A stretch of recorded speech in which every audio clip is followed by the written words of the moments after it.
Segunda parte da nossa conversa hoje, dentro dos assuntos que foram propostos. Meu nome é Eduardo Araújo, eu sou fundador do Instituto de Aperfeiçoamento em Defesa Criminal, o IADCRIM. Nos sigam no Instagram, no @IADCRIM, nosso canal do YouTube, Spotify, tem acesso a todo esse conteúdo. Hoje eu estou tendo a honra de entrevistar aqui, na cidade de Manaus, meu querido amigo, o Dr. Luiz Carlos Valois. Valois,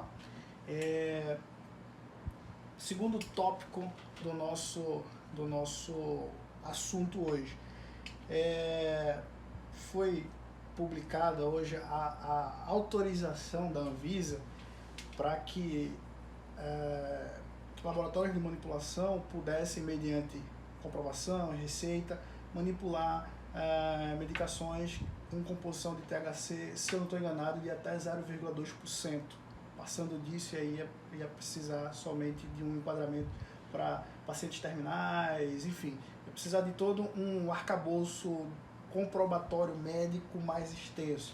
Bom, é muito pouco, mas é um passo. O que é que você acha dessa estrutura? Olha, quando eu terminei meu trabalho sobre drogas, que foi minha tese de doutorado na Universidade de São Paulo, eu concluí da seguinte forma. Na história da proibição, ficou evidente para mim a imposição norte-americana para que os países proibissem as drogas. Tanto que a primeira droga que o Brasil aceitou proibir, assinou tratado internacional para proibir, foi o ópio, que nem tinha aqui. Não tinha ópio no Brasil, mas o Brasil assinou. Quer dizer, em 1915, o Brasil assinou um tratado para proibir o ópio que não tinha no Brasil. Quer dizer, sempre foi submisso. Em todos os congressos, convenções, desde da Liga das Nações até a ONU, o Brasil sempre foi submisso. O Brasil nunca mandou uma equipe de técnico, o Brasil nunca fez um estudo, o Brasil nunca mandou um especialista para um congresso desse, nunca.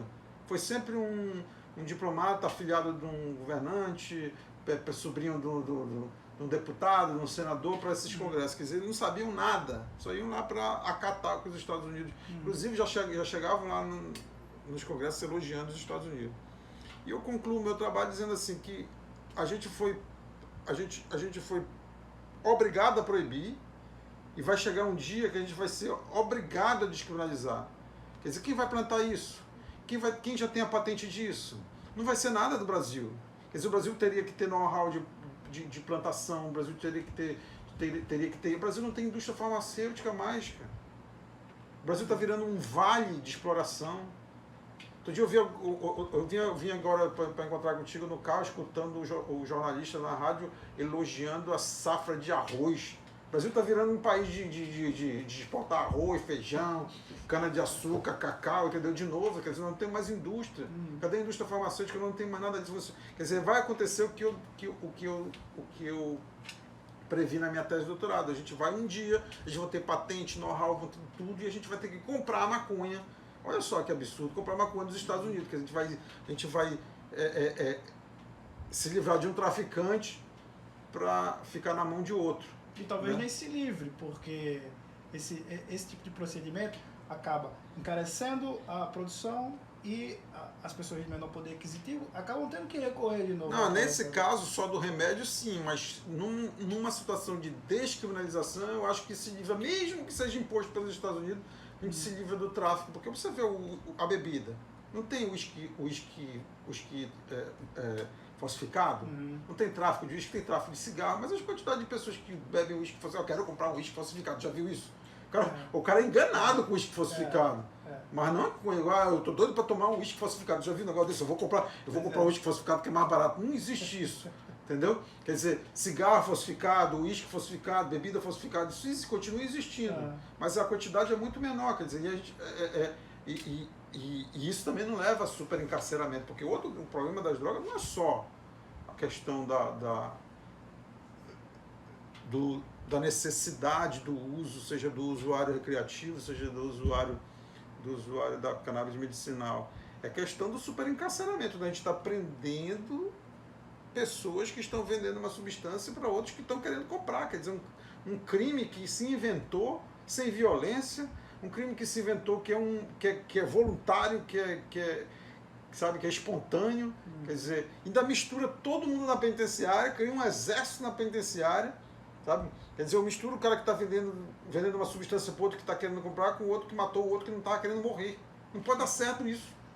Sabe? Não pode dar certo. Quer dizer, mistura tudo na penitenciária, cria um exército que dá uma fonte de renda gigantesca para o mercado paralelo, para comprar arma, para financiar tráfico de pessoas, para financiar tudo de ruim que tem que financiar. E a gente acha isso normal, sabe? Isso é um absurdo muito grande. Eu acho que esse é o caminho, entendeu? Por mais que seja dependente dos Estados Unidos mais uma vez, infelizmente, porque o Brasil é tão conservador. O Brasil foi o último país da América a abolir a escravidão. Quer dizer, quando todo mundo já tinha abolido a escravidão, o Brasil ainda estava chicoteando negro. A gente sabe como foi, né? Negro. Pois é, e é isso, entendeu? Parece que... E não deixa de ser uma... Segundo a história, tem um livro da Michelle Alexander, The New Jim Crow, ela explica bem, a guerra às drogas nasce com o presidente Nixon nos Estados Unidos, justamente quando acaba o Jim Crow, que é os Estados Unidos termina a escravidão, aí ele começa com o Jim Crow, que o Jim Crow que era? Aquele sistema legal nos Estados Unidos que separava negro de branco. Os negros tinham empregos, então eles não podiam conviver com branco, porque como que o negro acabou de ser escravo, vai conviver comigo. E aí eles criaram aquele sistema Jim Crow, separando em restaurantes, separando em cinema, separando em bar que negro não podia frequentar. Quer dizer, veio o movimento de direitos civis dos Estados Unidos na década de 60, a Rosa Parks até não quis sair do lugar dela no ônibus, no bonde, e aí teve aquela confusão, aí veio Malcolm X, veio Martin Luther King, todo aquele movimento de direitos civis, e os Estados Unidos, com pressão internacional, teve que acabar com o Jim Crow, não pode mais separar negro. E aí vem a guerra às drogas, quer dizer, não pode separar mais negro, mas então eu encarcero o negro. Hoje nos Estados Unidos tem mais negros presos proporcionalmente do que tinha na África do Sul, na época do Apartheid. Quer dizer, então, é muito evidente isso, sabe? A guerra às drogas vem para dar um poder fluido para o Estado. Um poder onde um policial na esquina já pode parar uma pessoa, revistar a cueca, revistar a camisa. Isso que é óbvio que um branco ele não vai ser separado, mas o negro ele vai separado. O negro é o símbolo do mal, da criminalidade no Brasil. Então, quer dizer, o negro é mais parado que o branco, o negro é mais revistado que o branco, o negro vai ser mais preso que o branco, e o negro vai ser mais violentado que o branco, e vai ser o mais encarcerado que o branco. Quer dizer, isso é óbvio. Então eu não sei se isso é consciente ou não. Parece que é meio consciente, meio inconsciente, mas o Brasil é tão conservador, que pensar em política de humanização, de justiça mesmo, uma política que torne a sociedade mais justa, que torne a sociedade mais equânime, parece que não passa na cabeça de ninguém. Aqui realmente um vale de venda de arroz, feijão e cana de açúcar. Antes da gente começar a gravar, você falou uma coisa muito interessante que eu te confesso que eu nunca tinha pensado por esse lado. Existe um livro, eu gosto muito de cerveja, me meti a produzir cerveja, então comecei a consumir muito material sobre isso, e por um acaso eu achei um livro chamado Como a Cerveja Salvou o Mundo, que obviamente tinha um pouco de dado, tinha um pouco de forçação de barra. Por exemplo, lá na Mesopotâmia, as pessoas para plantar a cevada tiveram que desenvolver a aritmética para medir lote, esse tipo de coisa. Então era meio que uma forçação de barra, mas você até achava, é uma coisa que pode até fazer sentido e está interligado. Então, você falava ali antes disso que todo esse problema de droga, guerra às drogas, ele acaba incutindo uma outra realidade, que é a realidade do próprio sistema processual penal e jurídico do nosso país. Eu queria que você falasse um pouco mais sobre isso. Eu não tenho dúvida nenhuma de que a guerra às drogas, ela poluiu o sistema processual e o sistema penal como um todo, principalmente o sistema processual. Foi a guerra às drogas que começou a permitir que uma pessoa seja condenada porque não vai conseguir testemunha contra o traficante, então vamos aceitar a testemunha só de policial. Quer dizer, foi a guerra às drogas que permitiu que o judiciário aceitasse condenar uma pessoa com testemunha só policial. Quer dizer, hoje está tudo contaminado. Hoje uma pessoa furta um celular, ela é linchada, e as testemunhas são só os policiais que pegaram ele do linchamento, só assim, entregue pela população. Sabe? É um absurdo muito grande, porque isso tudo é viciado pela polícia de drogas que a gente tem, quer dizer, pelo processo de drogas que se inventou. Quer dizer, se eu posso fazer isso com processo de droga, por que eu não posso fazer com processo de furto? Por que eu não posso fazer? Para que eu vou precisar de uma testemunha de um roubo se o policial disse que o cara estava com objeto, entendeu? E disseram que ele era ladrão lá na rua. É assim que funciona, tu sabe que é assim que funciona o processo penal. Claro. O policial disse, ó, uma denúncia anônima disse que ele roubou, ele estava com objeto, então ele é ladrão. Quer dizer, a polícia não procura mais prova. Quer dizer, tudo isso começa em razão da necessidade de prender o traficante, entendeu? Quer dizer, a polícia de drogas, ela contaminou o processo penal todo. Hoje não é só também a questão da produção em massa. Quer dizer, tem um policial de Nova York que disse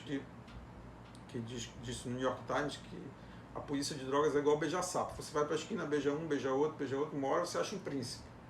Isso vicia a polícia a não procurar provas. Porque é muito fácil para ela ir para a esquina, prender 3, 4, 5, 6, 7 com trouxinha, já trabalhou demais, já prendeu 10. Aí tu é assaltado, tu chega lá e diz, olha, eu fui assaltado, tem que investigar. Investigar, eu prendi 10 essa semana. Entendeu? Quer dizer, aí não tem prova de assalto, não tem prova de estupro, não tem prova de homicídio. Hoje nós temos uma média de 5 a 8% de pessoas que vão a júri em razão de homicídio. Quer dizer, mais de 90% dos homicídios do Brasil não vão nem a julgamento. Quer dizer, homicídio. Em compensação, tem gente presa com 5, 3 trouxinhas. Sabe? Isso causa... Aí as pessoas dizem assim, a impunidade. Como a impunidade está boa? Para quem, né? Pois é, o sistema penitenciário está lotado. Há impunidade. A um custo absurdo, inclusive. Pois é, mas... Tem gente que ganha dinheiro com isso. Pois é, mas a impunidade justamente de quem devia estar preso, mas há também uma punição exacerbada, equivocada, de pessoas que não deviam estar presas. Mas essa punição exacerbada, equivocada de quem não devia estar preso, faz com que tenha impunidade de quem devia. Sim. Porque a polícia é uma só. Ou ela faz uma coisa, ou ela faz outra. Ou a polícia vira agência de vigilância sanitária, porque é assim que a polícia de drogas começou nos Estados Unidos. A primeira polícia de drogas, ela começa como uma agência de vigilância sanitária, ela começa fiscalizando as farmácias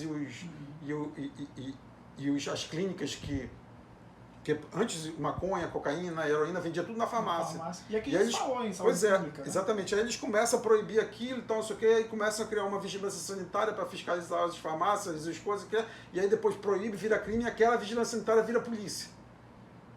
Quer dizer, no fundo, a polícia de drogas é uma vigilância sanitária. Tu tem droga na cueca, tu tem droga na tua casa, não sei o que, é uma vigilância sanitária. Quer dizer, está gastando a polícia que devia estar investigando homicídio, assalto, sequestro, com vigilância sanitária, porque droga é questão de saúde pública, não é questão de polícia. Pois é, e linkando com isso que você falou, e falando de homicídio também, falando novamente no Fantástico, eu acabei vendo uma matéria que falava até do caso da Marielle, e aí o chefe da Polícia Civil, se eu não estou enganado, ou foi ele ou foi o primeiro delegado responsável pelo caso, falou, olha, esse caso foi até um pouco diferente, porque a gente partiu dos suspeitos para provar que teriam sido eles, ou seja, o caminho inverso. E isso caminha muito no sentido aí do que você está falando, da implementação de um sistema diferente para a lei de drogas. Em 2006 se instituiu aquela história da inversão do interrogatório. O interrogatório é o primeiro ato. E aí eu falava uma vez com um colega que é policial, e a gente discutia sobre isso, ele falou, mas por quê? A lei, esse pessoal só estuda, não vê as alterações e tal, aquele estudo básico para concurso. Não, mas a lei falava que o interrogatório era o primeiro ato. Mas o STF mudou o entendimento e tal, questão garantista. Aí ele me disse uma coisa que foi muito interessante. Ele disse, mas se eu respondo uma sindicância no meu batalhão, o primeiro ato é o meu interrogatório. E aí é uma lei lá de 65, enfim, uma coisa bem, bem distante. Então, você vê, já naquele tempo tinha uma lei muito mais gravosa para quem estava respondendo aquele processo lá administrativo, no caso do policial, que tentaram replicar de novo em 2006. Então, veja que loop, que processo para retirar direitos, e você sabe que é muito gravoso para o acusado ser ouvido primeiro, né? Tem até alguns processos que eu já tive processo assim. Depende, na história do encarceramento, isso aumentou o encarceramento. Porque tu lembra antigamente quando o interrogatório era no começo? Isso não, vou deixar para fazer, para analisar a liberdade provisória depois do interrogatório. Aí fazia o interrogatório e soltava o cara. Aí o processo ele passava. Agora ninguém responde mais processo de liberdade porque o interrogatório é por último. Pensando por esse lado. Pois é, mas é o que eu estou dizendo, não é. É igual a questão do juiz de garantias, entendeu? Você tem um instituto bom, mas o judiciário ele está desse jeito, entendeu? Quer dizer o juiz quando diz assim, eu vou soltar só depois do interrogatório, eu vou analisar a soltura só depois do interrogatório, ele estava preocupado com o processo, não era preocupado com o direito do cara.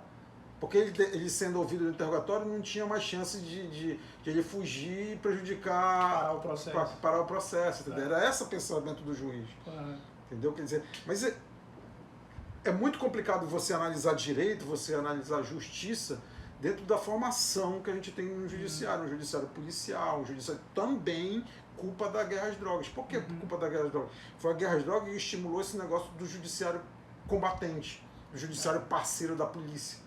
Hoje a gente tem vara de combate ao crime organizado, vara de combate. Quer dizer, o cara não pode ser juiz de vara de combate, bicho. O cara é juiz de uma vara de justiça ou é juiz de uma vara de combate. Duas coisas não dá, né? Aqui não é o inseticida. O inseticida foi feito para matar o inseto. Se o inseto está lá na frente, ele tem que matar. Então todo mundo que cai numa vara de combate tem que ser combatido. O cara deixa de ser juiz para ser Batman, né? Pois é. Não, e outra coisa, é igual vara colegiada.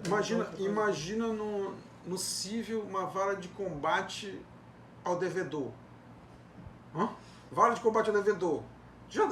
Tu já chegava lá, tu corria o meu crédito, tem minha dívida, não sei o que. Não ia discutir nada, porque já estava lá o juiz para combater o devedor. Quer dizer, tu ia ter que pagar. Quer dizer, a mesma coisa que estou fazendo no criminal. Vara de combate ao tráfico, vara de combate ao crime organizado, vara de combate à violência doméstica. Quer dizer, não pode ser um juiz de combate, o juiz tem que ser juiz. E isso levou a essa formação de um juiz que não adianta você botar o interrogatório no começo, botar o interrogatório no fim, ele precisa de garantia, ele não precisa de garantia, porque ele vai ser o juiz de combate. Porque ele é respeitado se ele prender, ele é respeitado se ele encarcerar. Quando foi que começou? Porque assim, eu entendo que é uma tentativa, não são competências que pertencem ao juiz. Combater isso, combater aquilo, isso é um trabalho para outros órgãos. Mas eu percebo que tem muito juiz que avocou esse trabalho para ele e gostou do título. Quando foi que começou isso? Isso começa com a guerra às drogas. Isso começa com a guerra às drogas, porque na medida que a gente coloca um crime, tá? Objetivamente falando, é óbvio que o mercado paralelo das drogas é um mercado altamente lucrativo, né? Que levou a criação que chamam de facções e tal, não sei o quê, mas ao mesmo tempo crime organizado que anda de helicóptero, jatinho no Brasil, tá? Mas objetivamente isso, então, quer dizer, uma situação... O que era para ser o direito penal? O direito penal era para ser uma situação excepcional, quer dizer, há um crime na sociedade, chama de direito penal. Quer dizer, há outros ilícitos na sociedade, chama os outros direitos. A natureza subsidiária do direito penal que a gente estuda. Pois é, então quando você coloca algo que eu não sei se tu tá com uma maconha no bolso, que eu não sei se o meu vizinho tem, se eu não sei se o porteiro tem, uma coisa que criminaliza a sociedade inteira, que todo mundo vira suspeito, que essa é outra coisa que a guerra às drogas, a figura do suspeito. Tu não sabe que crime é, mas o cara é suspeito, o cara é investigado. Sabe? O que mais tem? O que esse cara fez? Eu não sei, mas ele é investigado. Isso não existe no direito, cara. Uma pessoa não pode ser investigada sem um fato. Mas já inventaram isso. Mas qual foi o crime que ele cometeu? Não sei, estamos investigando. Não pode investigar um crime de uma pessoa se a pessoa não cometeu crime nenhum, cara. E foi preciso colocar isso na lei de abuso de autoridade, que era proibido fazer isso. Mas mesmo assim não vai mudar nada, porque as pessoas... esse investigado, ele é sempre investigado na clandestinidade pela polícia. Quando a polícia acha o fato, diz, tá vendo o fato aqui agora, estou indiciado. Quer dizer, o investigado ele é sempre na clandestinidade, exatamente. Isso não existe num Estado de Direito. Né? Tudo isso foi criado pela criminalização das drogas. E a questão dessa fluidez que eu falei do direito, essa fluidez do crime, essa fluidez do suspeito, todo mundo é suspeito, todo mundo, ao mesmo tempo, é a ampliação do poder de força do Estado, do poder policial do Estado, de poder parar quem ele quer, de poder investigar quem ele quer, de poder, quer dizer, isso, todo mundo suspeito, aumenta a força do Estado, o juiz acaba virando um integrante dessa força pública. Fora uma outra questão que é bem evidente para mim, é que é a do populismo, que existe muito grande no judiciário. Tá? Porque nós temos um judiciário que, queira ou não queira, ele é uma classe privilegiada na sociedade, em termos de salário, de gratificações, tem 2 meses de férias, coisa que nenhum trabalhador tem, trabalha em cortes, palácios. Talvez o judiciário seja o poder que menos mudou desde a Idade Média até hoje. Né?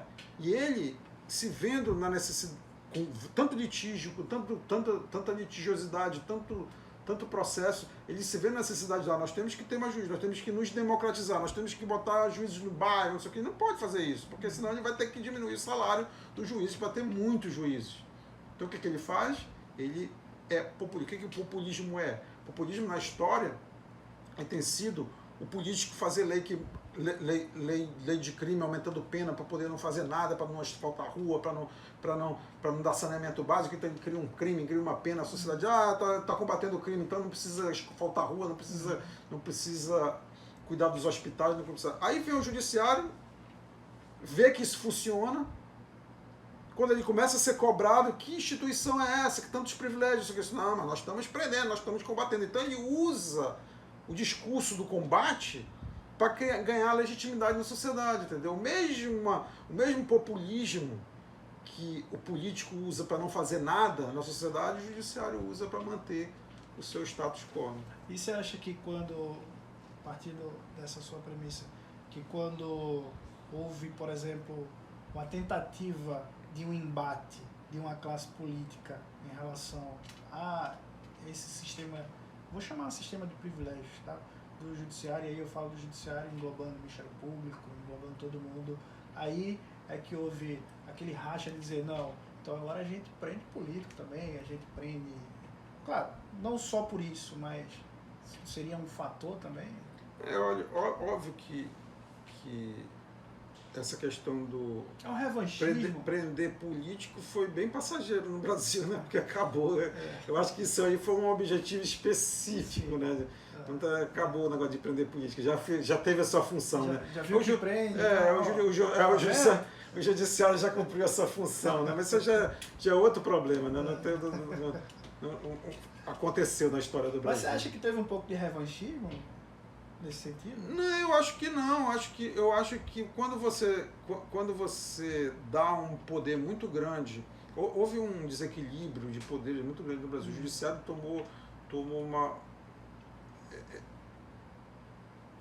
tomou a frente, sabe? Ele passou a ser o personagem principal do ambiente político, da esfera política, do teatro político. E isso não é bom, né? Isso não é bom, mas aconteceu. Né? Não sei se houve influência dos Estados Unidos também, eu não sei o que aconteceu por trás, mas que até isso eu atribuo essa fluidez que a política de drogas trouxe para o judiciário, essa guerra de drogas, essa cara de combatente que o judiciário tem, porque quando você coloca um juiz combatente, é muito perigoso, porque ele pode perseguir uma pessoa. O juiz pode perseguir uma pessoa, sabe? Aí ele não é juiz, porque se ele é combatente, ele vai combater quem? Ele vai escolher. Numa sociedade onde tem tantas... Vira justiceiro. Pois é, exatamente, entendeu? Quer dizer, é complicado. É complicado falar nomes, é complicado falar fatos, entendeu? Porque a gente sofre perseguição, a gente não está vivendo um momento na nossa sociedade de poder falar as coisas impressionantes. As pessoas têm medo. Eu tenho medo de falar um monte de coisa, sabe? O escracho é público. A rede social ela trouxe isso, né? De maximizar essas coisas ruins, né? De tornar uma coisa pequena, rápida e vista por muita gente em muito pouco tempo. E talvez se valendo disso, e aí você sabe que existem essas estratégias, que inclusive tem muito do judiciário que acompanha isso, essas estratégias de eu tô prendendo e o pessoal quer que solte aqui, tem o STF que está soltando e tal, eu já vi isso, eu já vi juiz postar esse tipo de coisa. Não, a gente é contra a lei de abuso de autoridade, porque a lei de abuso de autoridade vai impedir que a gente trabalhe. Pô, a gente sabe que isso é falacioso, né? O pacote anticrime vai engessar e é por conta da Lava Jato, querem parar a Lava Jato. O que é a Lava Jato? A Lava Jato é uma instituição, a Lava Jato é um CNPJ, é uma pessoa jurídica. Se dependesse talvez de uns certos procuradores, talvez sim, né? Mas essa ideia que o senso comum traz, e é uma ideia muito deturpada que estava caminhando para acabar. Por exemplo, antigamente, hoje nas capitais nem tanto, mas antigamente o advogado fazia um júri no interior, isso já aconteceu comigo, aí às vezes tem aquele momento mais acalorado do debate com o promotor, e aí você fala alguma coisa pro promotor, e o cara olha assim pro promotor dizendo, não acredito que esse cara tá falando isso com o doutor. O doutor é o promotor, né? Ou com o juiz, né? De querer se impor, de querer exigir, né? E o advogado, ele tá ali, quem é o advogado? Entendeu? Então, talvez, e aí é a minha leitura, as redes sociais ajudou bastante para pior, né? Para maximizar essa ideia de que o juiz é de fato o herói e de que quem se opõe, e aí digo se opõe querendo somente que o texto da lei seja observado, é que é o vilão. E aí existe aquele discurso pronto que a gente já sabe, de comunista, vai para Cuba, é de esquerda. Acho que a rede social, como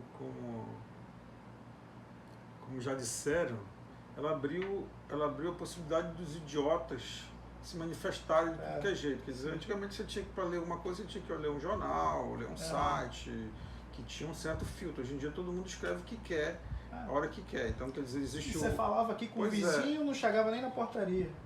Eu não acredito que essa rede social tenha alguma influência no que já vinha acontecendo de ruim na estrutura do judiciário, sabe? Porque talvez não de criar algo pior, mas de agravar só. Uma ferramenta de maximizar. Exatamente, porque se na medida que eu como juiz preciso prender, encarcerar para manter aquele populismo judicial, aquele populismo do judiciário e deixar o judiciário intacto, com as pessoas gostando, acreditando, querendo que o judiciário está funcionando porque está prendendo gente. Na medida que eu fazia isso para um jornal, eu passo a ter que fazer também para as redes sociais, entendeu? E isso obviamente potencializa, né, esse absurdo, né, que é um judiciário que não é juiz. Bom, eu sei que a gente teria assunto para varar a noite aí conversando, mas eu já te agradeço por primeiro ter aceitado o nosso convite, de falar para as pessoas e, enfim, para quem queira ouvir. Eu acho que é muito importante pessoas como você, que tem um espaço de fala, falar de fato para essas pessoas. A gente precisa, e aí eu vou usar um termo que, correndo até o risco de ser mal interpretado, mas a gente precisa contra-atacar, né? A gente leva muito na cabeça dessas pessoas que usam desse artifício para diminuir direito. O problema é que o nosso contra-ataque precisa de estudo. E eles não, só é fazer um Twitter, entendeu? Disparar um robozinho, um negócio assim. Enquanto para poder falar alguma coisa embasada eu tenho que ler 2, 3 livros, eles fazem um Twitter e já foi. E já acabou com tudo. Pois é, mas ainda assim a gente precisa resistir. Né? E muito obrigado, tá? Eu que Sério, agradeço. por participar disso aqui. É muito importante esse projeto para que a gente consiga atingir cada vez mais pessoas, poder levar um conteúdo de qualidade, uma conversa aprofundada. Você falou sobre drogas, eu sei que você é um estudioso da área e já passou muito tempo estudando sobre isso, então tem uma base diferente daqueles diplomatas e dos filhos lá que iam lá assinar os acordos internacionais, e é disso que a gente precisa. A gente precisa parar, sentar, estudar e concluir. Não é o caminho mais fácil. Eu já falei isso hoje. Ser idiota é bem mais fácil. Por isso que muita gente escolhe esse caminho. Mas eu tenho certeza que as pessoas que estão assistindo a gente, elas não vão escolher esse caminho e vão realmente se preparar. Estudem. Estudem. É isso aí. Valeu. Valeu.